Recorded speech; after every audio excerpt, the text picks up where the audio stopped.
میں ذرا ہم شارٹس بھی چلا دیں گے لیکن میں کوئکلی ذرا سیدھا باتوں پہ. ایک تو بلاول صاحب وہ کہتے ہیں کہ he was under the impression کہ مولانا صاحب is already on board regarding the constitution amendment, تو خالی پیپلز پارٹی سے بات چیت ہو رہی ہے. وہ تو پھر معلوم ہوا کہ مولانا صاحب ہی نہیں مانے, تو مطلب اس کا مطلب یہ کہ یہ گورنمنٹ کمیونیکیٹ نہیں کر پائی صحیح. دیکھیے پہلی بات یہ ہے کہ مولانا صاحب کے ساتھ ایک کانسٹنٹ انگیجمنٹ جو ہے وہ جاری تھی, اور اس پہ وزیر اعظم صاحب کی اپنے ڈیلیگیشن کے سمیت 2 ملاقاتیں مولانا کے ساتھ ہوئیں, اور مولانا صاحب ہماری اتحادی رہے ہیں, وہ بہت لائق احترام ہے ہمارے لیے. تو دیکھیے دونوں میٹنگز میں ہمیں تو کوئی ابہام نظر نہیں آیا, اور انفیکٹ مولانا کے ساتھ جتنی بات چیت ہوئی وہ بڑی مثبت انداز میں ہوئی, اور میں سمجھتا ہوں کہ ایسی کوئی انڈیکیشن نہیں تھی. مگر پھر بھی اگر اس میں مزید مشاورت درکار ہے تو حکومت کا تو اس پہ یہی موقف ہے کہ ہم مزید مشاورت کا جو دائرہ کار ہے اس کو وسیع بھی کریں گے, اور مزید اس پہ مشاورت بھی کریں گے. کوئی حرج نہیں ہے. دیکھیں جب آئینی ترمیم ہوتی ہے اور یہ بہت بڑا ایک تاریخی موڑ ہے پاکستان کی کانسٹیٹیوشن ہسٹری کے اندر, تو اس پہ مزید مشاورت ہو جائے, مزید اس کے اوپر بات چیت ہو جائے, سیاسی جماعتوں کے مابین مزید نشستیں ہو جائیں, اسپیشل کمیٹی کی مزید میٹنگ ہو جائیں, تو اس میں حرج کوئی نہیں ہے. سو اس حد تک وہ ٹھیک کہہ رہے ہیں کہ چونکہ آپ خود کہہ رہے ہیں کہ even you are under the impression کہ مولانا صاحب کنونس ہیں, اس لیے آپ نے پیپلز پارٹی کو بھی یہ کمیونیکیٹ کیا تھا کہ جی مولانا صاحب آن بورڈ ہیں اور کنونس ہیں. ایم آئی رائٹ؟ جی ہمیں تو ٹوٹلی بالکل بلاول صاحب کی بات پہ بہت وزن ہے. بلاول صاحب نے اپنی بھی جو مولانا سے ملاقاتیں ہیں اس میں یہ نتیجہ اخذ کیا, اور ہماری بھی ملاقاتوں سے ہمیں یہی جو ہے وہ امپریشن ملا. مگر جیسے میں نے کہا کہ اس میں مزید obviously there's always room for improvement, اور ہمیشہ مزید مشاورت کی گنجائش موجود رہتی ہے. بٹ وہ تو منسٹر صاحب وہ تو کہتے ہیں کہ ہمارے پاس تو مسودہ ہی نہیں ہے, اتفاق کیا کرتے ہیں, دکھائیں تو صحیح کہ کس چیز پہ اتفاق کرنا ہے, مسودہ ہی نہیں دیا.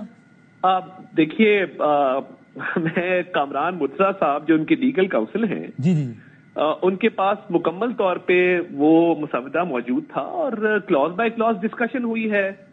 تو میں نہیں سمجھتا کہ اس پہ لا منسٹر صاحب نے باقاعدہ طور پہ, کیونکہ دیکھیے یہ مسودہ, let me make it very clear, یہ مسودہ لا منسٹر نے اور ان کی ٹیم نے تیار کیا تھا. اور لا منسٹر صرف دیکھیے وہ لا منسٹر نہیں ہیں, وہ پاکستان بار کاؤنسل کے ممبر ہیں, اور آسما جہانگیر صاحبہ کا ایک گروپ تھا بار پالیٹکس میں جس کے وہ بڑے ایکٹیو ممبر رہے ہیں. اور دیکھیے تمام بارز نے ہمیشہ چارٹر آف ڈیموکریسی میں ہماری دونوں سیاسی جماعتوں نے یہ مطالبہ رکھا کانسٹیٹیوشنل کورٹس کا, بار کاؤنسل نے ہمیشہ رکھا. تو لا منسٹر سے بہتر آدمی نہیں تھا اس کو ڈرافٹ کرنے کے لیے. یہ جو امپریشن بار بار دیا جا رہا ہے نا, پتہ نہیں ڈرافٹ کہاں سے آیا, ڈرافٹ کو مشکوک بنایا جا رہا ہے, مسودہ کہاں تیار ہوا, حکومت کے پاس بھی نہیں تھا. میں کیٹیگوریکلی اس کو رد کرتا ہوں, اس کی تردید کرتا ہوں اور مذمت کرتا ہوں کہ یہ جب لا منسٹر اور ان کی ٹیم نے مسودہ بنایا ہے تو یہ امپریشن دینا کہ یہ کہیں اور سے آیا, یہ بالکل امپریشن درست نہیں ہے. جب یہ کہہ رہے تھے کہ جی مجھے مل گیا ہے لا منسٹر صاحب, اس کا کیا مطلب تھا؟ چونکہ لوگوں نے کہا بھائی جان آپ نے تو بنانا تھا, آپ کہہ رہے ہیں مجھے مل گیا. نہیں دیکھیے لا منسٹر کے جو ڈرافٹس مین تھے, جو لیگل ٹیم تھی, جب فائنل ڈرافٹ انہوں نے تو ہدایات جاری کرنی تھی, جب فائنل ڈرافٹ ان کو مل گیا تو انہوں نے کہا جی فائنل ڈرافٹ میرے پاس آ گیا ہے اور میں اب آگے شیئر کر رہا ہوں. تو وہ آبویسلی سارا دن بیٹھ کے وہ خود ڈرافٹ تو نہیں کرتے, وہ اس کو بنوانے میں ان کی پوری ٹیم کی ایک انوالومنٹ تھی. اس میں اٹارنی جنرل کا بھی رول جو ہے وہ غلط ہوگا اگر میں کہوں کہ نہیں تھا, وہ اٹارنی جنرل صاحب باقاعدہ اس میں انوالو تھے. تو یہ بات درست نہیں ہے کہ مسودہ نہیں دیا گیا کسی کو بھی. مسودہ جو تھا, یو ور سرپرائز سر جب غفور حیدری صاحب نے کہا کہ جی مسودہ نہیں ملا, یو ور سرپرائز؟ دیکھیے غفور حیدری صاحب کا میں کلیئر کر دوں, وہ چائنا سے آئے تھے اسی دن صبح. رائٹ, ہو سکتا ہے غفور حیدری صاحب کو مسودہ نہ ملا ہو, میں بالکل اس پہ نہیں جاؤں گا, مگر مولانا صاحب کی ٹیم کے پاس مسودہ موجود تھا. غفور حیدری صاحب کو انہوں نے شیئر نہ کیا ہو تو یہ بہتر مولانا اور ان کی ٹیم بتا سکتی ہے. مگر کامران مرتضیٰ صاحب کے ساتھ اعظم نذیر ترڑ صاحب کی, بلاول صاحب کی باقاعدہ کلوز بائی کلوز اس پہ ریڈنگ ہوئی تھی, تو یہ امپریشن درست نہیں ہے. اور غفور حیدری صاحب سے شاید ان کی اپنی جماعت نے شیئر نہیں کیا, وہ اس پہ میں کامنٹ نہیں کر سکتا. ہاں وہ ظاہر ان کی جماعت کا معاملہ ہے. وہ تو بلاول صاحب نے یہ بھی کہا جب میں نے ان سے پوچھا, انہوں نے کہا مجھے کوئی شک نہیں ہے کہ پاکستان کے اگلے چیف جسٹس منصور علی شاہ صاحب ہی ہوں گے. ٹھیک کہہ رہے ہیں آپ کے خیال میں؟ وہ بالکل میرے خیال سے وہ ٹھیک کہہ رہے ہیں, تو اس میں تو کوئی ابہام نہیں ہونا چاہیے. اور میں نہیں سمجھتا کہ اس میں کوئی ابہام ہے. وہ قانون کے مطابق, آئین کے مطابق جو بنتا ہوگا وہی ہوگا. مگر میں بلاول صاحب کی اس بات کو میں بالکل ڈینائی نہیں کرتا، انہوں نے درست کہا ہوگا۔ میں سوال کو تھوڑا اور معصومانہ کر دیتا ہوں۔ 26 اکتوبر 2024 کو منصور علی شاہ صاحب پاکستان کے چیف جسٹس ہوں گے؟ جی بالکل، فی الحال تو یہی نظر آتا ہے، اور بالکل مجھے اس میں کوئی فی الحال تو کوئی ایسی چیز نظر نہیں آتی کہ اس کو میں نیگیٹ کر سکوں، تو مجھے لگتا ہے کہ بالکل بلاول صاحب نے ٹھیک کہا ہے۔ وہ عطا بھائی انہوں نے فی الحال کا لفظ نہیں لگایا تھا، وہ جو آپ نے معصومانہ انداز فی الحال میرا قطعاً اس میں کوئی کنفیوژن کریٹ کرنے کا کوئی ارادہ نہیں ہے، اور یہ بالکل قانون کے مطابق، آئین کے مطابق یہ بالکل درست بات ہے۔ اوکے، اور کیا اس بات کا امکان ہے کہ جو آئینی عدالت ہو اس کے سربراہ اس کے چیف جسٹس بن جائیں فائز عیسیٰ صاحب، یا فی الحال اس کا بھی امکان؟ دیکھیے اس پہ نہ تو کوئی مشاورت ہوئی، نہ بات چیت ہوئی کہ آئینی عدالت کو کون ہیڈ کرے گا۔ وہ جب وقت آئے گا تو آبویسلی اس کے اسٹرکچر کے مطابق اس پہ بات چیت ہوگی، مگر ابھی تک یہ اس پہ کوئی نہ مشاورت ہوئی نہ بات چیت ہوئی ہے۔ اور سر انہوں نے یہ بھی کہا کہ ملٹری ٹرائل کے حوالے سے، اگین ہم شارٹ باقاعدہ چلا دیں گے، لیکن انہوں نے کہا کہ ان واٹ ایور ورڈز کہ ملٹری ٹرائل کے حوالے سے شاید ایک آپ لوگوں کی طرف سے تھی خواہش کہ وہ ملٹری انسٹالیشنز والوں کو بھی اس میں لے آیا جائے اس ترمیم میں کہ ان کا ٹرائل ملٹری کورٹ میں ہو سکے، لیکن پیپلز پارٹی ایسی کوئی چیز کو سپورٹ نہیں کر پائے گی۔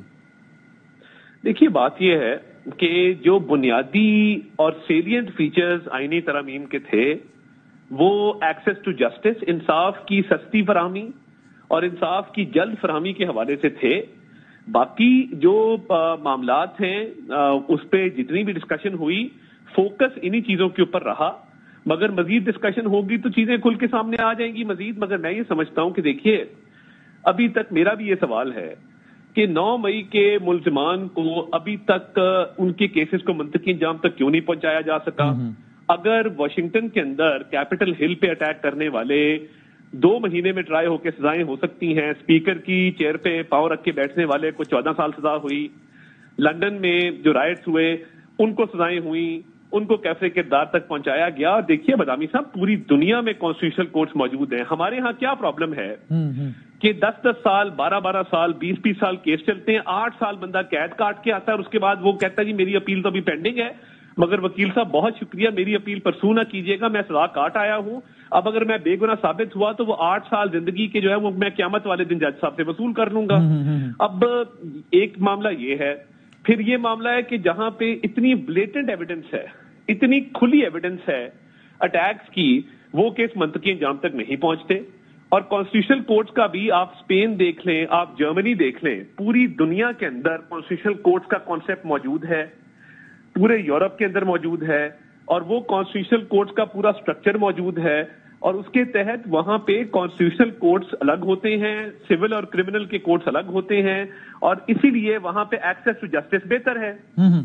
ٹھیک ہے، بس سر آخری کوشچن عطا طاہر صاحب، میں آپ کو مزید حیران کروں، یہ جو آپ کہہ رہے ہیں نا کہ اتنے کلیئر ایویڈنس کے باوجود بھی کچھ کیوں نہیں ہوا، کوئی اور نہیں بلکہ خود بلاول بھٹو زرداری صاحب کہہ رہے ہیں، اگین ہمارے آج کے انٹرویو میں کہا انہوں نے کہ 9 مئی کے حوالے سے اگر گورنمنٹ کے پاس خان صاحب کی ڈائریکٹ انوالومنٹ کا کوئی ثبوت ہے تو وہ سامنے لائے۔ آپ بلاول صاحب کو کنونس نہیں کر پائے ابھی تک، وہ ٹیلی ویژن پہ یہ کہہ رہے ہیں۔ میں نہیں سمجھتا کہ اس پہ کنونس کرنے کی بات ہے، یہ پہلی بات تو یہ کہ یہ پروسیکیوشن کا کام ہوتا ہے کہ ان چیزوں کو کورٹس کے اندر پیش کرے، جو کہ وہ کر رہے ہیں۔ میں نہیں سمجھتا کہ گورنمنٹ جو ہے وہ انڈیو انوالومنٹ کرتی ہے، نہ یہ شہزاد اکبر کا دور ہے کہ جہاں پرائم منسٹر ہاؤس بتائے کہ کون سی پروسیکیوشن کیسے چلنی ہے۔ یہ پرائم منسٹر تو پروسیکیوشن کی میٹنگ نہیں لیتے، یہ تو نہیں کہتے کہ اس پہ اتنی چرچ ڈال دو، اتنی ہیروئن ڈال دو، اس کو بند کر دو، اس کی بہن بیٹی کے خلاف یہ کیس بنا دو۔ تو یہاں پہ تو ایسا سسٹم نہیں ہے، ادھر ایک سسٹم ہے جس کے تحت جو پروسیکیوشن ہے، اور وہ صوبائی حکومتوں کی پروسیکیوشن ہے جو کیسز کو چلاتی ہے، بڑا افیکٹولی چلا رہی ہے، مگر جج صاحبان اس کو منطقی انجام تک کیوں نہیں پہنچا سکے؟ اور کیا وجہ ہے کہ 9 مئی کے کیس میں ہی سپریم کورٹ نوٹس لیتا ہے؟ اب جب سپریم کورٹ ایک کیس کا نوٹس لے لے، اس کے بعد مجھے بتائیے کوئی سیشن جج کس طریقے سے وہ جلدی فیصلہ کرے گا؟ اس میں 5-6 ماہ تو سپریم کورٹ میں لگ گئے۔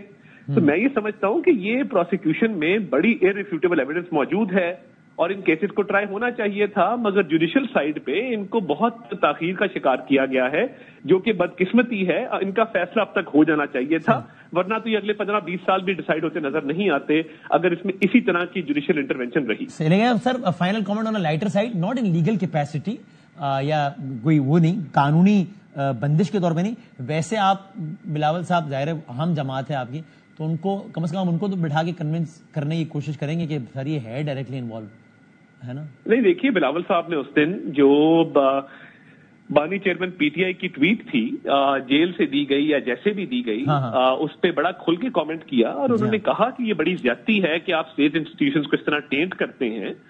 تو 9 مئی کے حوالے سے بھی آئی تھنک اس پہ مزید بات ہو سکتی ہے بلاول صاحب سے بھی، بٹ بلاول صاحب ایک بڑے دانش مند، بڑے دور اندیش سیاستدان ہیں اور انہوں نے بڑا مثبت کردار اس میں ادا کیا ہے، اور ہم یہی امید رکھتے ہیں کہ وہ کرتے رہیں گے۔